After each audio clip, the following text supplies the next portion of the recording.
relembrar, gente, mas bem pouquinho a lição da cura da filha de Jairo. Quando Jairo pede a Jesus pela sua filha, que está muito doente, ele estava aflito, né, gente?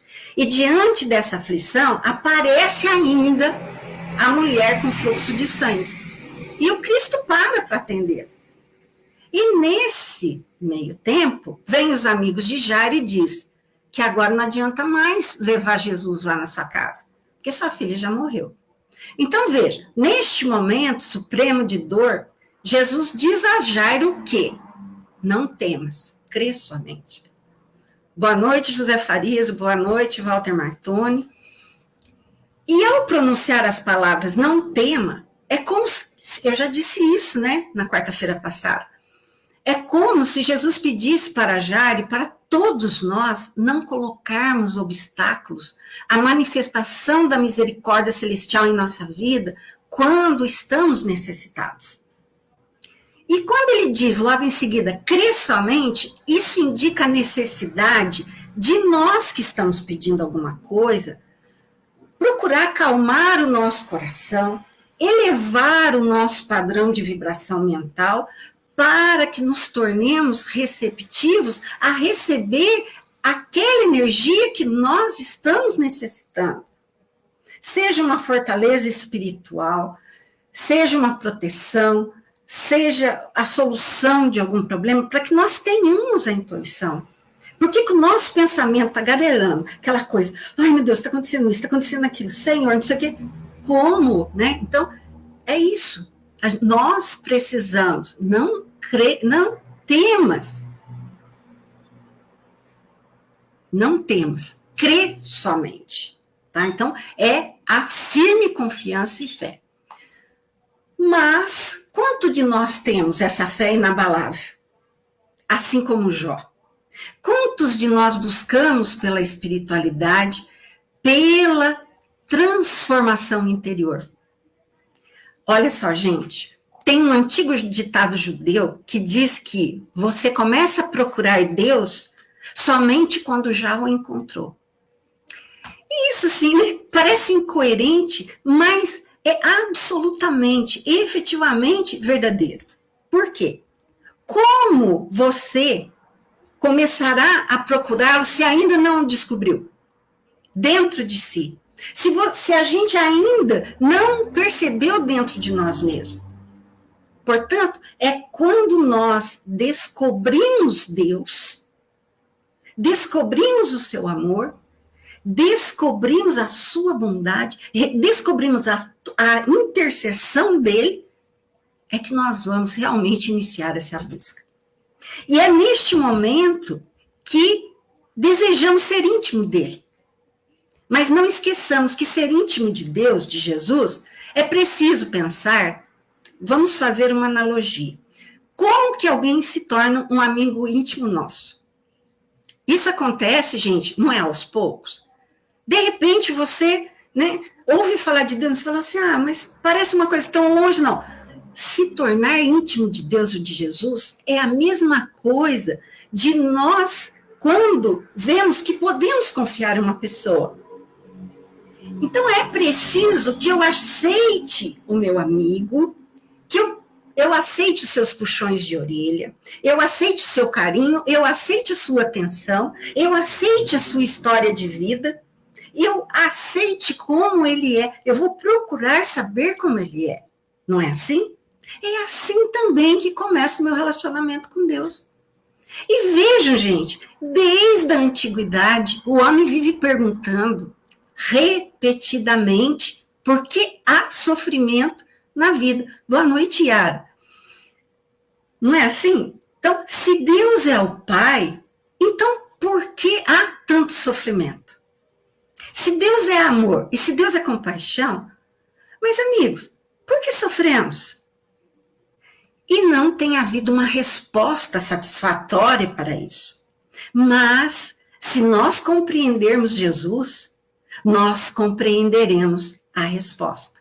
Boa noite, Soraya. Quanto tempo? A Soraya é de Moarama. Mas se a gente compreender Jesus, nós compreenderemos a resposta que estamos buscando. O homem Ele só sofre porque não há outro modo, gente, de amadurecer, de crescer. O homem sofre porque somente através do sofrimento ele pode tornar-se mais consciente da vida, consciente dele mesmo, consciente do seu corpo, consciente de que ele é um espírito. E então a consciência é a chave. Boa noite, Camila, boa noite, Daily Lopes, boa noite. Então, observemos nossa própria vida. Sempre que estamos, veja bem, confortáveis, à vontade, felizes, parece que perdemos a consciência. Andamos, fazemos coisas lá na frente. Quando a gente está lá na frente, a gente olha para trás muitas vezes e fala, nossa, mas por que eu agi dessa forma? Eis porque sempre que não há nenhum sofrimento, a espiritualidade em nós como que desaparece. E ir a um templo religioso parece que não tem nenhum significado. Para que eu vou lá? Boa noite, Camila. Então, assim também, a gente não ora, mas vai orar por causa de quê? Ora, podemos dizer, orar para quê? Parece, então, que não há nenhuma razão para aquilo.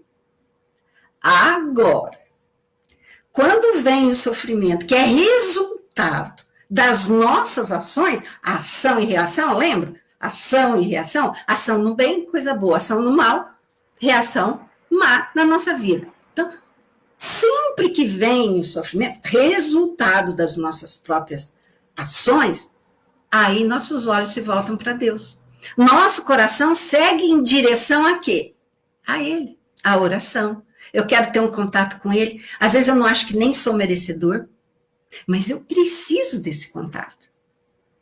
E neste momento pensamos, gente, parece que há um segredo muito bem guardado no sofrimento, que nos torna, assim, sem a gente programar, mas nos torna mais conscientes de nós mesmos, nos torna mais conscientes daqueles que estão do nosso lado, nos torna conscientes de quem somos, porque existe para onde estou indo. É que no momento de sofrimento, percebemos que nossa consciência, como eu já disse, ela fica intensa. E ela tem aquela condição de se ligar com algo muito maior que eu mesmo, que é meu Pai, a espiritualidade. E nesse momento pensamos que tudo o que nos acontece não pode ser sem nenhum significado. Porque tudo tem um significado. Nós mesmos observamos que nada acontece por acaso. Principalmente acontece alguma coisa aqui agora, hoje, nesse momento, tá?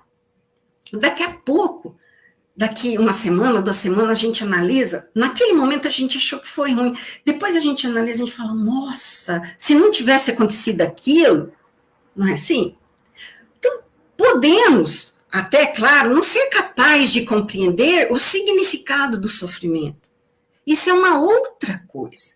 Porque, na verdade, nós só conhecemos os fragmentos dessa vida, gente. Não conhecemos o todo, não é verdade? Nossa experiência de vida é simplesmente como se tivéssemos em nossas mãos somente uma página solta de um romance. Não é assim? Nós a lemos, mas não faz nenhum sentido, porque ela é apenas um pequeno fragmento de um livro. E nós não conhecemos a história toda. Nós não conhecemos, nesta vida, as outras vidas que já vivemos. Uma vez que, quando retornamos à espiritualidade e conhecemos toda a história, então essa página, essa vida e todos os acontecimentos se tornarão coerentes e significativos. Portanto, se eu ainda não entendo o todo no momento do sofrimento, é importante sim eu buscar pela espiritualidade, buscar o conforto na oração, me apoiar no amor de Jesus e do Pai Celestial, mesmo que não sejamos íntimos dele, principalmente. Para que a dor, gente, não resulte em lamentações, em queixas, que venhamos e convenhamos, sempre se tornam improdutivas, perturbadoras, nos levam a ficar mais doentes ainda. então não leva a lugar nenhum. Por isso que hoje eu quero comentar um pouquinho também sobre a paciência de Jó. Veja, segundo o relato, vamos prestar bem atenção, gente, olha só. Segundo o relato, Jó teria sido um homem que vivia na terra de Uzi. Quantas vezes a gente já viu falar, né? Ah, precisa ter uma paciência de Jó. Então, Uz, um local nunca identificado ao certo, tá? Ele seria casado, boa noite, Maria Herr, de Curitiba, olha que legal, a Jocely Bernardelli também, de Cambará, boa noite. Ele seria casado com uma mulher árabe, cujo nome também não é mencionado. Era um homem rico, dono de 7.000 ovelhas, 3.000 carneiros, 500 juntas de bois, 500 jumentas. Ele teria sido pai de 7 filhos e 3 filhas. E senhor de muitos servos. No texto bíblico é dito que esse homem era maior do que todos do Oriente. E um homem íntegro, reto, temente a Deus, que se desviava do mal. Então, a história de Jó é de um drama, venhamos e convenhamos, é de um drama universal, né, gente? É o drama de todos nós, uma história conhecida já no Oriente Médio por volta de 2.000 anos antes de Cristo. E uma história, preste atenção, que apresenta problemas como os nossos. O problema do mal, do sofrimento, da dor, do nosso relacionamento com Deus, da riqueza, da pobreza. E essa história ela foi incorporada pelos hebreus e passou a ser recontada pelos israelitas, ainda de maneira oral, no período no qual o poderosíssimo Império Persa dominava o mundo, conhecido da época. E, inclusive, a região onde se encontrava o povo hebreu que iria atravessar o deserto. Foi um período de intensa dificuldade para o povo hebreu, que se viu obrigado a buscar o exílio diante da dominação babilônica. Foi um período em que muitos judeus tinham perdido praticamente tudo. A perspectiva deles fazia com que se levantassem questões, pois muitos estavam perdendo sua crença, aquela crença no Deus único. Assim, neste período, onde era propício à descrença, a história de Jó vem naquela época, como hoje, como uma luva para nos levantar, para nos incentivar. Ele se serve, então, lá, e nós também podemos nos servir dela, hoje aqui, dessa narrativa, como uma espécie de reflexão sobre a própria existência. E havia um propósito. Isso servia para que aquelas pessoas que estavam sofrendo, tinham perdido absolutamente tudo, tinham se empobrecido radicalmente, muitas estavam enfermas e espiritualmente desgastadas, que elas pudessem refletir e ter esperança. Porque algo de muito grande ali naquele momento, como hoje na nossa vida, algo de muito grande está acontecendo. Eu existir nesse momento é algo muito grande que está acontecendo. É uma oportunidade muito grande que eu estou tendo. Na narrativa de Jó, o homem abençoado com riqueza, prole, servos, ele torna-se então o centro de um desafio feito no céu por Satanás e Deus. Deus começa perguntando ao seu oponente a opinião desse sobre a piedade de Jó, mas assim, está lá? Então Satã vai rebatendo, rebate isso, e Deus fala, tá, então você acha que eu dei tudo para Jó? Então tá bom, então você vai, vou te permitir, você vai fazer isso e tal. Todo mundo sabe, né, o que tem lá na Bíblia.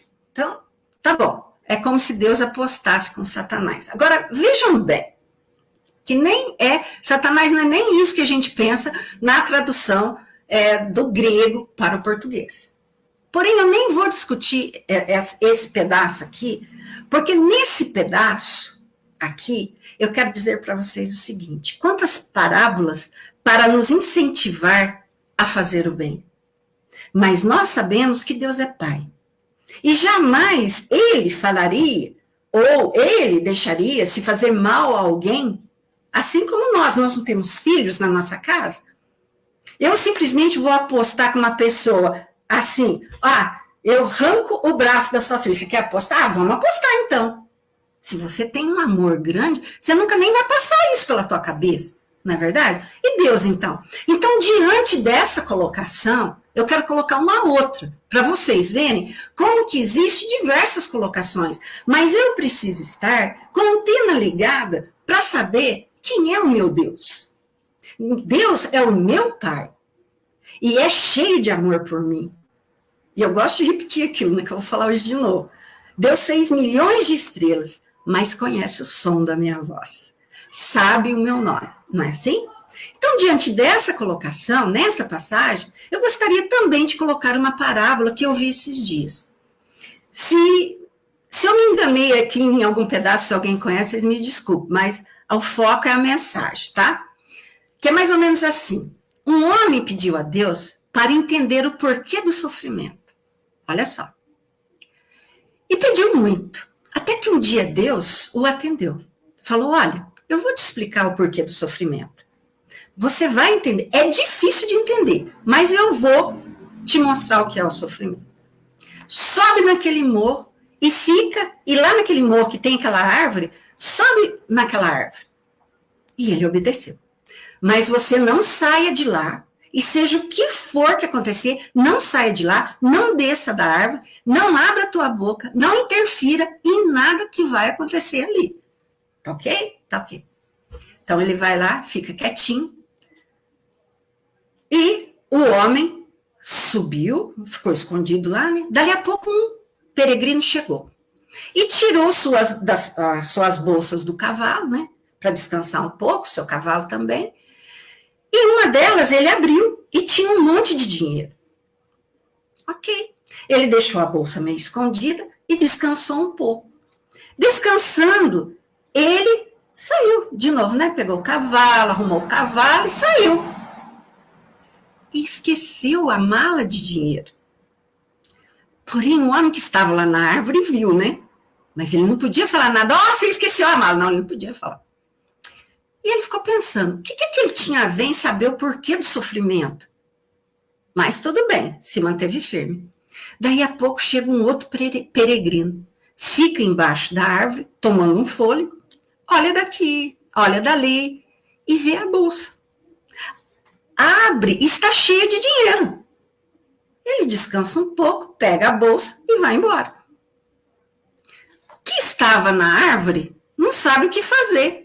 Ele não sabe, você fala, não, peraí, essa bolsa é do homem que tá... Não, né? Não podia falar nada. Mas ele não se mexe, porque quer saber a origem do sofrimento. Quando ele mesmo menos espera, aparece um mendigo. Deita sobre a sombra da árvore e dali a pouco chega o dono da mala, do dinheiro. E pergunta, onde está o dinheiro? Que estava aqui, tinha uma mala aqui com dinheiro. O mendigo diz, não sabia de nada. Eu acabei de chegar, eu não vi dinheiro nenhum aqui, não vi mala nenhuma. E sem acreditar no mendigo, o homem começa a bater nele. E deixa ele quase morto. E vai embora. E passado um tempo, o mendigo, né, se recompõe e vai embora também. Daí, o homem desce da árvore, Deus permite, fala, venha aqui, né? Você não quer saber? Daí o homem desce da árvore, estarrecido, e pergunta para Deus, mas como tudo isso tem a ver com o porquê do sofrimento? O mendigo não fez nada e quase morreu. Daí Deus explica, olha só, o primeiro homem que deitou sobre a sombra da árvore em outra vida, veja, em outra vida, ele havia roubado grande quantia desse segundo homem que chegou. E quando esse homem levou ele na justiça, ele subornou um juiz para que fizesse ele perder a causa, né, o dono do dinheiro.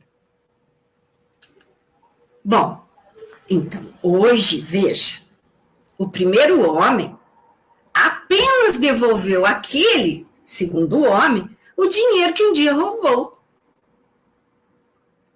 Ele Nossa, tá. Ok, até aí tudo bem. Mas e o mendigo? O mendigo não fez nada. Ah, meu filho, o mendigo era o juiz, que em outra vida se deixou subornar pelo ladrão. Nossa, mas precisava bater tanto nele assim? Veja, meu filho, após criar o homem, eu o dotei de livre-arbítrio, porém também criei uma lei que os rege, uma lei de ação e reação. Assim entendemos o porquê, diante de tanto sofrimento, neste momento, Jó, ele não foi só paciente, amigos. Jó foi paciente, mas também foi perseverante. Por quê? Porque ele sabia, lá dentro dele, que ele devia ter feito alguma coisa para merecer tudo aquilo. Olha só, foi-lhe tirada a riqueza, mataram os seus filhos, seus escravos. Jó também é privado da boa saúde, perde o apoio até mesmo da esposa. Mas Jó permanece firme na fé em Deus, trabalhando, e ele continua a ser aquele mesmo homem. A mulher pede para ele, né, para eles ter uma conversa com Deus para que ele desista de tudo isso, onde já se viu e tal. Ele fala, não, eu vou continuar com a minha fé em Deus. Sem blasfemar, nenhuma vez. Então, diante de tudo isso, e vertendo de dentro dele a paciência e a perseverança, ele fez por merecer ter suas posses em dobro. Dando-lhe outros, Deus então deu-lhe, né, outros 7 filhos e 3 filhas, e fazendo com que vivesse com saúde mais 140 anos. Vendo sua família chegar até a 4ª geração. Olha, então morreu Jó, velho e farto de dias. E assim finaliza o texto. Agora, o que entendemos é que Jó se dirige a Deus e descreve o quê? A condição humana, por meio de seu exemplo. Por causa disso, a gente não deveria ver Jó como um indivíduo só, como uma pessoa isolada. Não deveríamos olhar como uma exceção, porque isso que aconteceu com Jó acontece com todos nós. Ao contrário, ele é o porta-voz de uma história dentro de uma sociedade que está repleta de contradições. Porque apesar de dizer que ama a Deus, um não respeita a religião do outro, um não compreende o outro, um ainda quer tirar proveito do outro. Então, o seu clamor não é um grito de uma pessoa, mas o primeiro clamor de uma série, incluindo os nossos próprios clamores, que ao longo da história tem se juntado como um modo de expressar que a dor, mesmo intensa, ela pode ser vencida com a fé e com a certeza de que nada nos acontece por acaso e que aonde quer que eu esteja, eu ofereça o meu melhor. O clamor sofredor e dolorido de Jó é uma clara advertência, gente, para que voltemos os nossos olhos para a experiência dele, se quisermos verdadeiramente encontrar a Deus. Então, é muito importante essa passagem que está lá na Bíblia, para nós nos vestirmos dela. Juntando essas 2 passagens da Bíblia, Jairo e Jó, ela nos mostra que é possível manter a fé em Deus, a crença em Deus e na sua justiça, mesmo em meio às dificuldades. E quantas pessoas fazem isso? Uma pessoa que nós espíritas conhecemos muito, quem? Chico Xavier. Jó, então, é o grande símbolo de ter fé, mas uma fé com ação, no bem. Porque ter fé, gente, quando tudo vai bem, nossa, é muito fácil. Ter fé, quando as coisas estão completamente fora do controle, aí provamos nossa fé. Nosso acreditar no amor de um Pai que não mede esforços para nos colocar no caminho do bem sempre. Então, há múltiplas lições na história de Jó. A questão da dor, do sofrimento, do porquê as pessoas sofrem ou acabam sendo levadas, às vezes, a uma situação de exaustão. Mas a questão é continuarmos fiel a Deus, mesmo passando por dificuldades. Porque ter fé, enquanto tudo vai bem, é lindo e maravilhoso. Mostrar fé e fidelidade a Deus, mostrar que ainda continua crendo na sua justiça, principalmente, e na soberania de Deus, mesmo em meio às dificuldades, talvez essa seja a grande questão. Então, Emmanuel, olha, essa passagem ela é linda.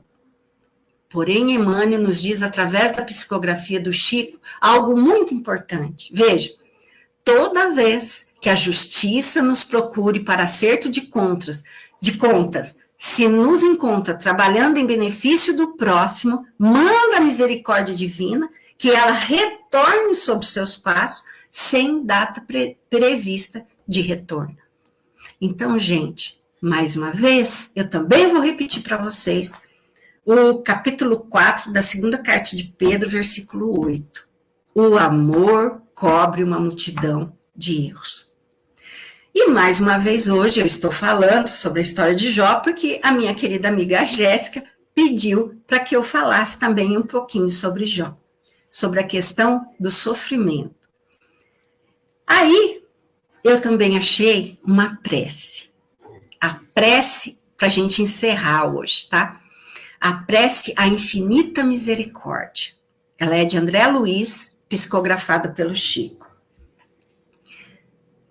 Vamos ver o que a Jéssica escreveu aqui. Deus seja louvado, temos que ter perseverança e paciência. Para podermos a cada vida reencarnada, temos que nos libertar de todas as imperfeições do passado, para sempre sermos firmes na fé e ter como Jó de exemplo, Chico Xavier, exemplo nato do bem, do amor e da caridade. Verdade, André, entendi a história do homem escondido e ter visto o homem do dinheiro que o levou e o mendigo. Amém. Essa é a nossa querida Jéssica. Ela trabalha comigo, então, às vezes a gente está conversando e ela pede para explicar alguma coisa e eu vou atrás, né? Então, vamos lá, a nossa prece da misericórdia, psicografia do Chico, ditada por André Luiz. Vamos todos nós nos concentrarmos para a gente terminar essa noite entendendo mesmo o sofrimento e diante dele nos colocarmos em prece, em fé, em harmonia conosco mesmo, para podermos sintonizar com todo o bem que o Pai deseja para nós nestes momentos, tá? Senhor, sejam para o teu coração misericordioso todas as nossas alegrias, esperanças e aspirações. Ensina-nos a executar teus propósitos desconhecidos. Abre-nos as portas de ouro das oportunidades do serviço e ajuda-nos a compreender a tua vontade. Seja o nosso trabalho a oficina sagrada de bênçãos infinitas. Converte-nos as dificuldades em estímulos santos. Transformas os obstáculos da senda em renovadas lições. Em teu nome, semearemos o bem onde surjam espinhos do mal. Acenderemos tua luz onde a treva demore. Verteremos o bálsamo do teu amor onde corra o pranto do sofrimento. Proclamaremos tua bênção onde haja condenações. Desfraudemos tua bandeira de paz junto às guerras do ódio. Senhor, dá que possamos servir-te com a fidelidade com que nos amas e perdoa nossa fragilidade e vacilações na execução da tua obra. Fortifica-nos o coração para que o passado não nos perturbe e o futuro não nos inquiete, a fim de que possamos honrar-te a confiança no dia de hoje, que nos deste para a renovação permanente até a vitória final.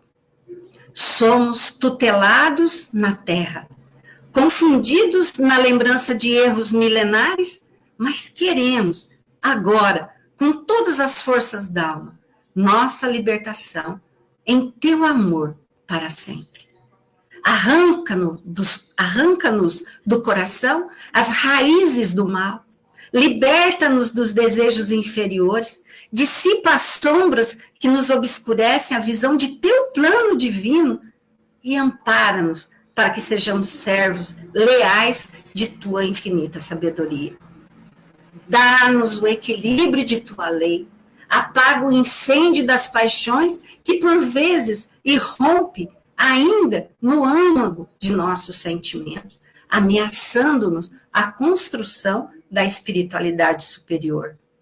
Conserva-nos em tua inspiração redentora, no ilimitado amor que nos reservaste e que nos reservaste integrados no teu trabalho de aperfeiçoamento incessante. Assim, possamos atender-te os sublimes desígnios em todos os momentos, convertendo-nos em servidores fiéis de tua luz para sempre. Assim seja.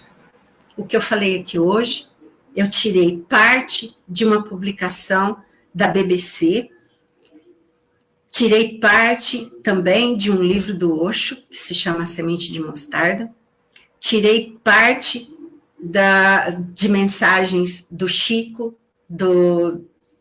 psicografia do Emmanuel, psicografia do André Luiz, e de alguns textos também que eu vi na internet, de alguns teólogos, onde eu fui montando não quis me aprofundar muito na questão, em outras questões, senão nós entendermos o sofrimento em si e sabermos que desde já vamos pedir forças a Jesus neste momento, para que possamos, Senhor, colocar aqui dentro de nós a força do amor, porque sabemos o quanto erramos. Não sabemos agora, nesta vida, o que já fizemos de errado, mas olhando de agora para frente, com a tua força, com o teu amparo, com a tua proteção, possamos assim estar trilhando um caminho de luz, onde vamos retirando as sombras com a luz do teu amor, transmutando as sombras com essa tua luz que nos ajuda a enxergar essa luz infinita de bênçãos que nos aguarda e que nos espera. Mas sempre, Senhor, será com as nossas forças e com a tua ajuda que chegaremos lá. Assim, nos integrando a ti, nos entregando a ti. Eu agradeço a todos os apaixonados do Evangelho. A Magna também, uma grande apaixonada, que um dia ela vai falar aqui para a gente, comentar o Evangelho. Manuel Bulhão, e todos vocês que estão aqui conosco nesta noite, vocês, também, né, os rapazes que estão aqui conosco, nosso grande abraço, e assim, gente, não vamos temer, vamos crer, e sempre oferecendo o melhor de nós. Um beijo no coração, até quarta que vem, assim seja.